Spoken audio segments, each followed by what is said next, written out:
गुरु की साजी निभाजी प्यारी सात संगत जी, प्यार और सत्कार से कहना धन निरंकार जी।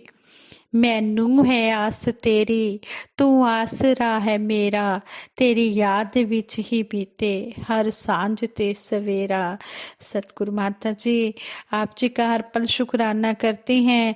आप जी ने हमें परमपिता परमात्मा से मिलाया है।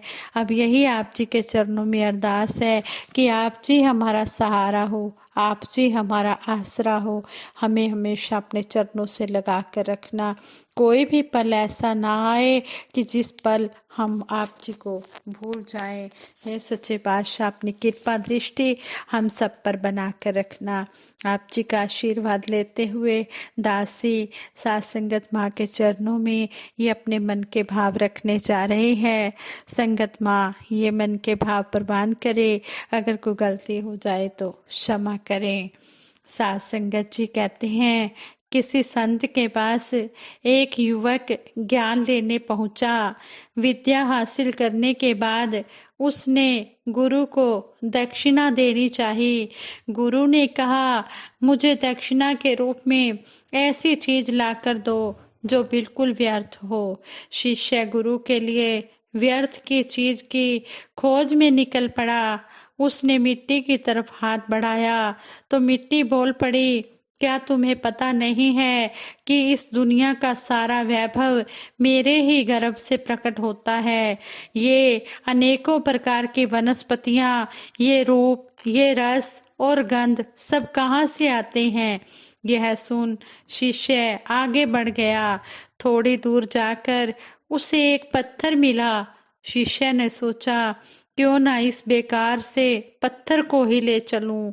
लेकिन उसे उठाने के लिए उसने जैसे ही हाथ आगे बढ़ाया, पत्थर से आवाज आई, तुम इतने ज्ञानी होकर भी मुझे बेकार मान रहे हो।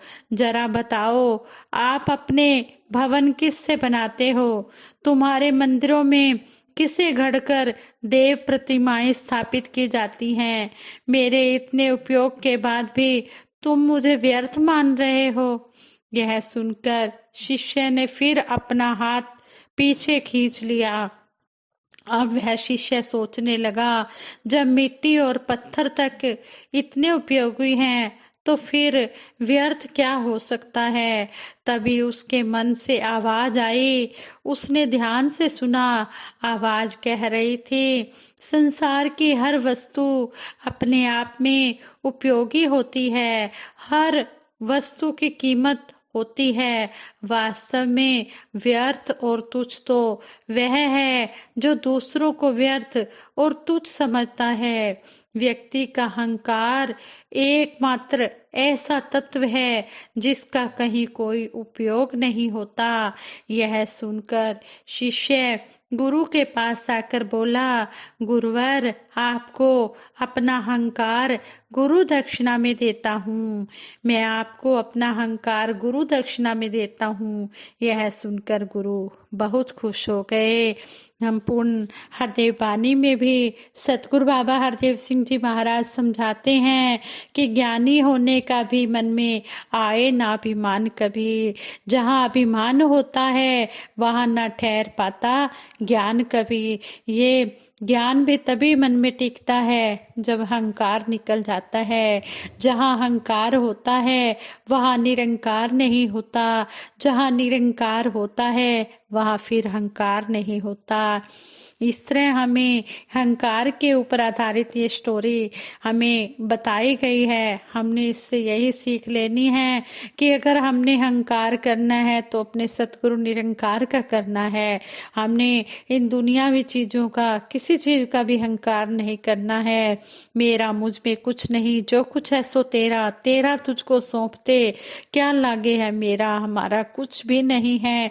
तन मन धन भी हमने पहले प्रण में ही सतगुरु के आगे समर्पित कर दिया। हमारा कुछ भी नहीं है, जो कुछ है इस दातार प्रभु का है। इसने हमें उपयोग करने के लिए तन मन धन दिया है, तो हमने इसका अच्छी तरह से उपयोग करना है। संतों की सेवा में तन मन धन को लगाना है, और इसी ने ही हमें दिया हुआ है, इसी का ही दिया हुआ है। मैं निर्धन हूँ, मैं धनवान हूँ, मैं अनपढ़ हूँ, मैं विद्वान हूँ आदि का उच्चारण व्यक्ति अपने अस्तित्व को व्यक्त करने के लिए करता है। ब्रह्मा के लिए तू का प्रयोग किया गया है। तू ही माता, तू ही पिता, तू ही बंधु, तू ही सखा। मैं बूंद हूँ और तू सागर है। बूंद सागर के सामने महत्वहीन है। सागर बड़े बड़े जलपोतों को संभाल लेता है, बूंद खुद को ही नहीं संभाल पाती, हिलती डुलती है, फिर लुढ़क कर विलीन हो जाती है। बूंद संग चाहती है, सीप का संग मिला तो मोती बन गई, सांप का संग मिला तो जहर बन गई, गंगा का संग मिला तो गंगा बन गई, समुंदर का संग मिला तो समुंदर बन गई, कीचड़ का संग मिला तो कीचड़ बन गई। इंसान की भी यही स्थिति है। शराबी, जुआरी, डाकू, आतंकी, विद्वान, संत, जो कुछ भी इंसान बना नजर आता है, सब संग के प्रभाव के कारण बचपन में गुम हुए भाइयों में से जिसे डाकू का संग मिला वह डाकू बन गया, और जिसे सज्जन का संग मिला वह सज्जन बन गया। मैं की अपनी व्यथा है। मैं के परिवार में मन, बुद्धि, चित्त, अहंकार के साथ साथ 5 ज्ञानेंद्रियां और 5 कर्मेंद्रियां हैं।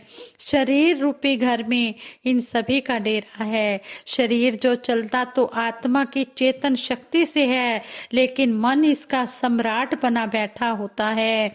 मन के कारण मैं की उड़ान बहुत ऊंची होती है, लेकिन मैं मृत्यु की पकड़ में है। मैं में ग्लानि है, मैं में गर्व है, मैं में शोरे हताशा है। सतगुरु की कृपा हो तभी मैं मृत्यु के चंगुल से छूट पाती है। संत कबीर जी ने कहा है, मैं ना मरूं मरबो संसारा, मोहे मिला जियावन हारा।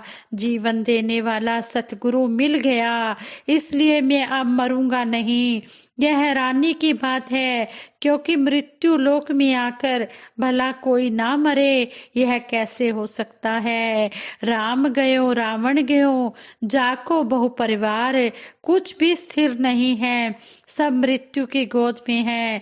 लेकिन कबीर जी कह रहे हैं, मैं नहीं मरूंगा। यहाँ मैं मन के पार की अवस्था है, सारा अंतर समझ का है। जंग खाए लोहे और चमचमाते सोने में बहुत फर्क है, लेकिन पारस पत्थर का स्पर्श इस अंतर को पल भर में खत्म कर देता है। परिवर्तन के इस रहस्य को सतगुरु की कृपा से ही समझा जा सकता है, और कोई उपाय नहीं है। वैज्ञानिकों ने ईश्वर कण की खोज की और सूक्ष्म कण को अखंड परमेश्वर कह दिया। परमेश्वर के खंड नहीं हो सकते, यह पूर्ण है। इस पूर्ण में पूर्ण मिला दो या पूर्ण घटा दो, इससे कुछ फर्क नहीं पड़ता। पूर्ण पूर्ण था, पूर्ण पूर्ण है, पूर्ण पूर्ण रहेगा। अपूर्ण ने पूर्ण में मिलना है, तभी वह पूर्ण बन सकेगा। बूंद ने सागर में मिलना है, तभी वह सागर बन सकेगी। गुरसिक ने समर्पित होना है, तभी उसका जन्म मरण का चक्कर समाप्त हो सकेगा।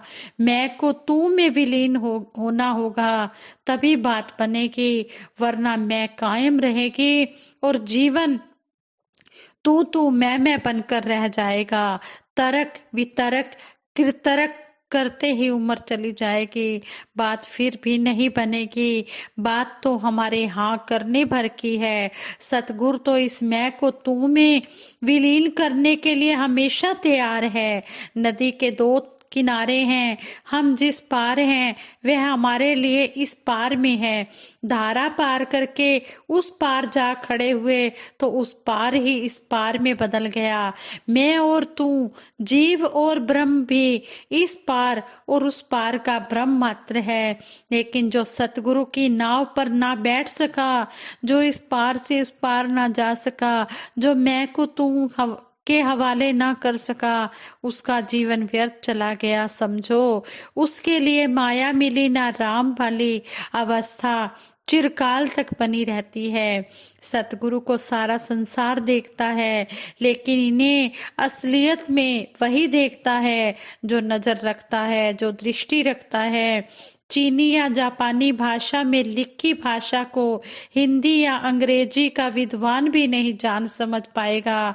मैं और तू का भेद समझने के लिए सतगुरु से अध्यात्म विद्या पढ़नी समझनी होगी, तभी मैं पूर्णतया तू में विलीन होगा। फिर सब जगह तू ही तू का विस्तार नजर आएगा। फिर यह परम सत्ता ही हमें दिखाई देगी। फिर मैं दृष्टा बनकर देखने के लिए नहीं रहेगा, वह भी तू में ही समा जाएगा। जियो जल में है, जल आई खटाना, तियो ज्योति संग ज्योत समाना। इस प्रभु का आधा अधूरा नहीं, पूरी तरह से होना होगा। सच्चिदानंद के धाम की यही परम आनंद व्यवस्था है। बाकी तू मैं सब जगत प्रपंच है। जिसने अपनी मैं को गिरा दिया, उसी ने ही प्रभु को पाया है। इसलिए सतगुरु हमें बार बार समझाते हैं कि है इंसान, मैं का दान करके आना, सेवा के मैदान में नम्रता को धारण करना, क्या रखा अभिमान में। जरा खटाई पड़ने से जैसे दूध फट जाता है, ऐसे ही मैं आने से इंसान भगवान से दूर हो जाता है। अगर हम सतगुरु निरंकार के बिल्कुल नजदीक रहना चाहते हैं तो हम मैं का दान कर दें, मैं को कभी भी मन में ना आने दें, हमेशा तू ही तू का सिमरन करें।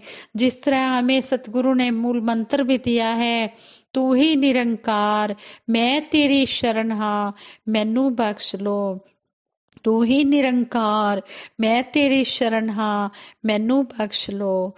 तू ही निरंकार मैं तेरी शरण हाँ, मैनू बख्श लो।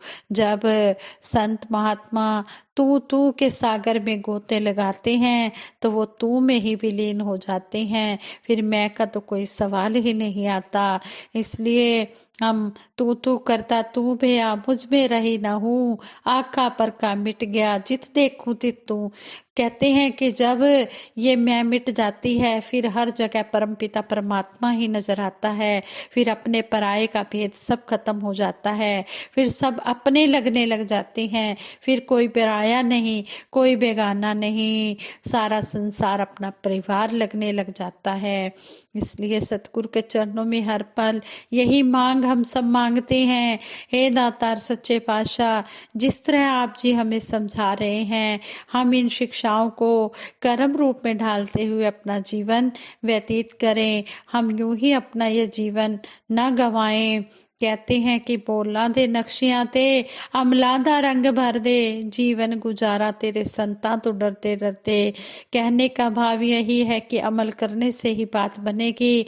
बातें करने से अगर बात बनती तो सतगुरु को कहना ही ना पड़ता कि अमल करो, कर्म में लाओ। इसलिए कर्म जिसका बोलता है सच्चा वो प्रचारक है, जो स्वयं को ही सुधारे सच्चा वो सुधारक है। जिसने अपना स्वयं का सुधार कर लिया, समझो सारा संसार ही सुधर गया। जैसी दृष्टि वैसी सृष्टि, जैसी जिसकी नजर होती है उसे वैसा ही संसार नजर आता है। अगर हमारी नजर अच्छी है तो हमें सामने वाला भी अच्छा ही लगेगा, और अगर हमारी नजर बुरी है तो हमें दूसरा भी बुरा ही नजर आएगा। इसलिए हमें बार बार यही समझाया गया है कि बुरा जो देखन में चला, बुरा न मिले कोई, जी देखा अपना मुझसा बुरा न कोई। अगर हमने बुरा देखना है तो अपने आप की बुराइयां देखनी है, हमने दूसरों की अच्छाइयां देखनी है, तभी हम भक्ति के रास्ते पर आगे बढ़ सकते हैं। साथ संगत जी ये विचार करते हुए कहीं पर भी बहुत सारी गलतियां हुई होंगी, उन गलतियों के लिए आप जी क्षमा कर देना और आगे के लिए सद्बुद्धि देना, सद्विचार देना, सद्मार्ग देना। साथ संगत जी प्रेम से कहना, धन निरंकार जी।